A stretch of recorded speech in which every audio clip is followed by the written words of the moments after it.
I've had some time to look into this topic where Christmas Day used to be the NBA showcase. 5 games, noon to midnight, and it was usually a spectacle. We got to see great matchups between some of the superstar players and even some postseason preview matchups and even some finals preview matchups. But in recent years, the NFL has infiltrated Christmas Day. Instead of yielding to the NBA, the NFL has decided to have games on Christmas Day, including this year when Christmas Day actually was on a Wednesday. And usually we see a random NFL game get thrown in on a Monday or a Thursday or Friday and then Saturday and then whatever have you. But in this case, Netflix joined in as partnership with the NFL. And they have gotten the kinks fixed since the Jake Paul, Mike Tyson disaster.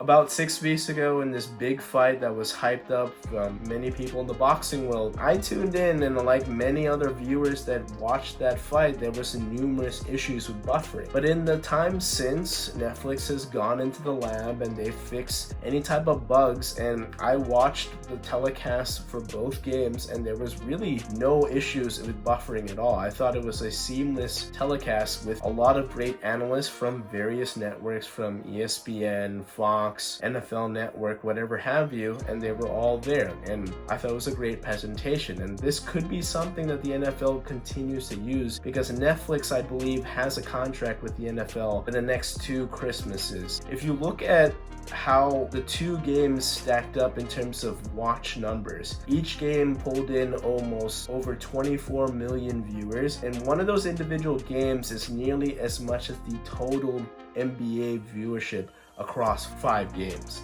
That is a staggering stat. On a day where the NBA used to have 5 games, uninterrupted basketball, that was really the NBA showcase. But the NFL has gotten in. Really, it's not even close. Many people in the basketball world can talk about it's an international game. A lot of more people follow it from all over the world, and football, at least American football, is strictly a sport played in the USA. However, we've been seeing that the NFL has been expanding. They have games all over Europe. They just had a game in Brazil. We're seeing players from all over the world play this sport. And in 2028, the NFL is partnering with the Olympics, and they're going to have flag football in the LA Olympics. Basketball is facing a viewership problem, and that's really what I wanted to get into with this particular video. Why exactly is viewership diminishing or declining in today's market? Today we have so many ways to access media, whether it's through our phones, tablet. There's so many streaming providers out there in the world, but for whatever reason, the NBA is struggling with viewership and ratings. There's a multitude of reasons as to why this is happening, namely with players sitting out of games. The main culprits I've seen, and I've been consistent on this channel, is Joel Embiid,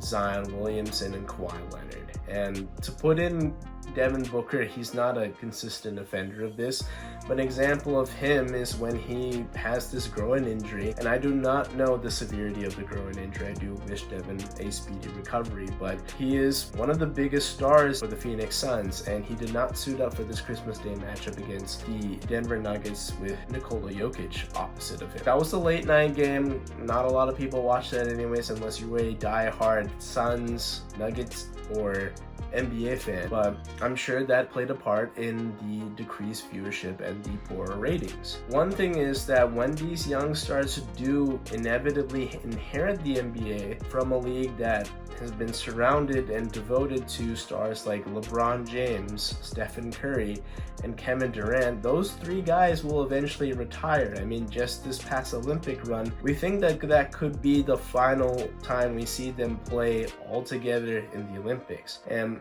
we've been saying it, Father Time is undefeated and LeBron's time is limited. I'm sure Steph Curry and Kevin Durant, their time is definitely on the way out in the next few years. And the NBA is going to have a big time problem on who's going to take over as the face of the NBA once those 3 players retire. These younger players are entitled, they're unserious, and at times they are very selfish. We see them get coaches fired, we see them force trades out of smaller markets, and then inevitably unfortunately, they still find a way to get max NBA contracts where they get extension upon extension. And if you look at an NBA, a very average NBA player makes tons more money than some of even the greatest NFL players. And it's obviously apples to oranges, but if you're just looking at a monetary standpoint, it's a big difference between how the NBA money is coming in versus the NFL money. And the way it gets distributed out and kind of perceived as the consumer is definitely something that has become a note,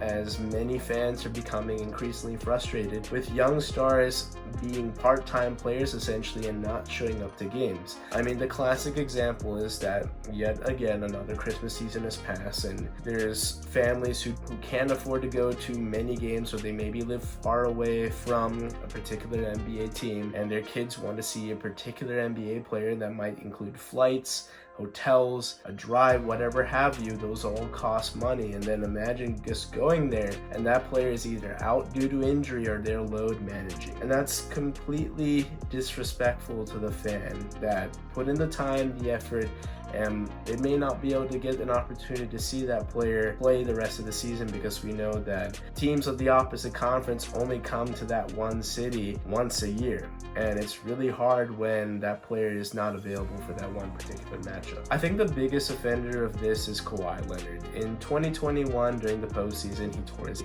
ACL, and that's a very serious knee injury where he missed the 2022 season and then finally suited up for the 2022-2023 season. But when it came to the postseason, he played a couple games and then had more knee problems and missed the rest of the series. In the following season, he came back and actually had one of his most productive years since leading the Toronto Raptors to the 2019 NBA title. However, he suffered another injury and his knee didn't recover as well, and this was in March.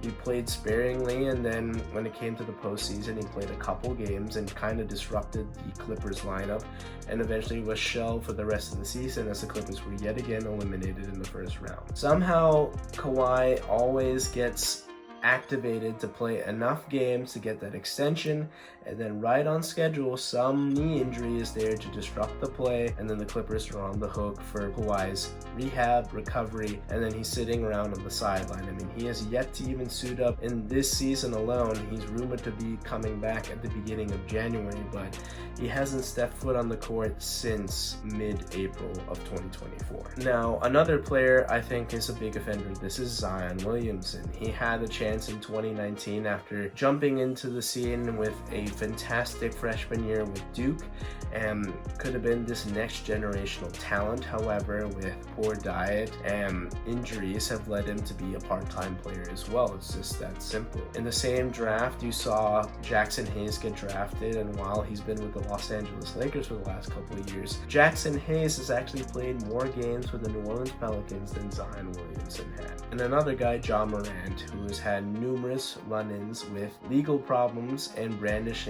weapons on IG Live, and just not being a good example for kids who look up to guys like Ja. Ja had this ungodly leaping ability, and unfortunately with suspensions and then injuries, his play has kind of diminished since, and we haven't seen Ja be the same type of impact on the Memphis Grizzlies that we saw early on in his career. And we've seen where JJ Redick has said that players back in the day were going against plumbers and firemen, and for whatever reason, those players seem to stay in shape. Jerry West, Will Chamberlain, for example, they played 80 games, even all 82 games, very consistently. I can't name a player that's played all 82 games in the last 3-4 seasons, and it's a rarity. Guys even like LeBron, as great as he is and as a long career that he's had in this league, he's only played 82 games once in his entire career, and that's just something where we've seen load management come into play, and it's just been disappointing. I could point fingers at the players I just listed, Paul George or Joel Embiid, but that part-time basis is just very frustrating for fans, and that's one of their main gripes with the NBA as currently constructed. Unfortunately, I don't want to bring politics into this, but the way the players carry themselves and discuss politics has been a major gripe with fans today. I mean, if you look at how fans consume the media and how fans react to certain things, I respect players like LeBron and Steph for discussing hard topics, and I don't think that they should just shut up and dribble. The way that they do present themselves, unfortunately, is a major turnoff to certain populations, especially in the US, where basketball, particularly the NBA, has been a major stronghold.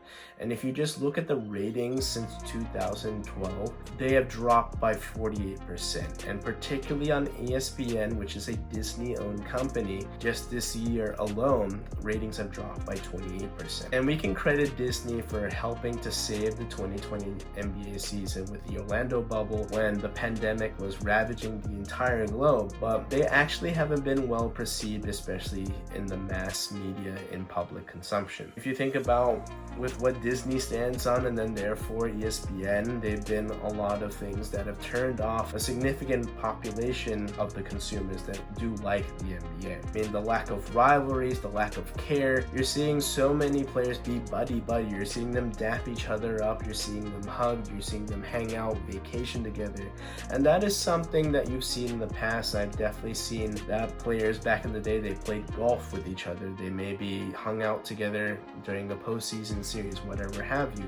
But when it comes out onto the court, it is war. And those players from the 80s, 90s, even early 2000s, they were no longer friends with their opposition. They were willing to give their opposition hard fouls, even flagrant fouls in today's NBA. And I think that's definitely something that again is turning off fans from turning on NBA games. Something else that I've noticed is how refs perceive calls. I mean, refs today in the NBA are so quick to eject players by technical fouls. If your player gets 2 technical fouls, they're automatically ejected. They cannot argue calls. They cannot clap their hands. They cannot have a simple conversation. They cannot display frustration at refs. Refs are so quick, so sensitive to give technical fouls, and yet again, imagine if a fan who has maybe the one opportunity to see a LeBron James or a Nikola Jokic, and then they get ejected due to a poor call made by the referee. That can be very clearly distinguished on replay. But with that being said, those are another issue that major fans have with today's NBA. The last big point is regional blackouts. And the way things are going and trending towards streaming, there are still cases where you have local regional blackouts, and that forces the fans to basically attend the games in person and buy into a franchise that is struggling to bring in fans and fill up their seats. I go to Wizards games on a consistent basis, and unless it's a very attractive road team, there are a lot of times where the seats in Capital One Arena are empty. No one really comes out to see Wizards game unless you're really interested in basketball like myself. And when you have League Pass that is supposedly going to give you access to all the NBA games, but then when you get hit with a regional blackout, that's a turnoff for fans. I mean, you devote time and then that basically pushes away and bites the hand that essentially feeds you. They are forced to consume something else with their time after work. So these are all things that the NBA is currently struggling in terms of their ratings and viewership. And if that's the case, I think this does spell some trouble for the NBA.